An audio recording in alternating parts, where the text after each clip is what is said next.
กลับมาพบกับ Kids Cooking อีกครั้งค่ะวันนี้มีเมนูไข่มาให้น้องๆได้ฝึกทำอาหารกันด้วยไปดูวิธีทำเมนูแฮมม้วนไข่กันเลยค่ะ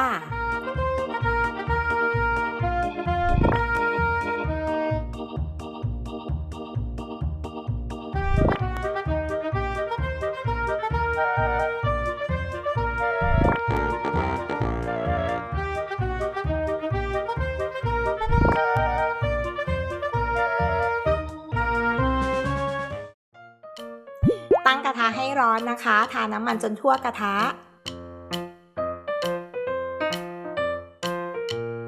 ใส่ไข่ลงไปค่ะแล้วเกลี่ยให้เป็นแผ่นบา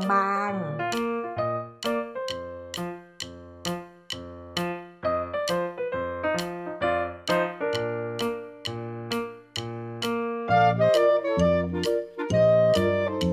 ๆทอดไข่จนสุกพอดีค่ะ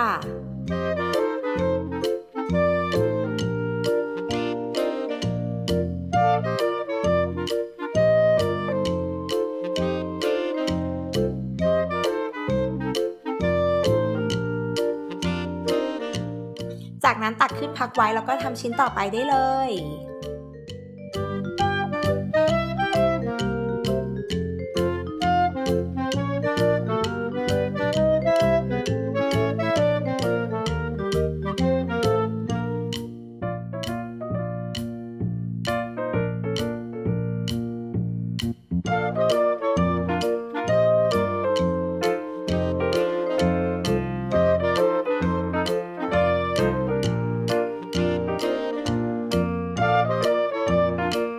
เมื่อทอดไข่เสร็จแล้วก็ทาเนยในกระทะค่ะ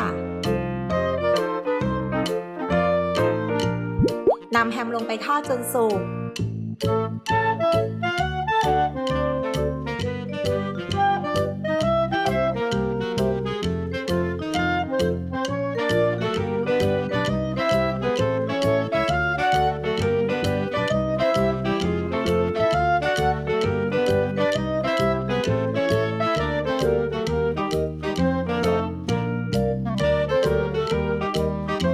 เสร็จแล้วก็ตักขึ้นพักไว้สักครู่ให้หายร้อนค่ะ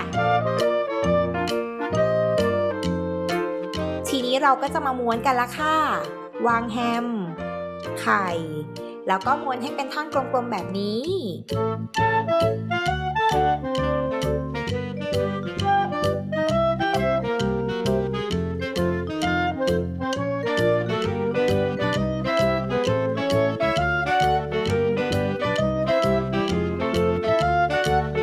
พอม้วนเสร็จทุกชิ้นแล้วนะคะก็ตัดเป็นชิ้นพอดีคำพร้อมเสิร์ฟได้เลยค่ะ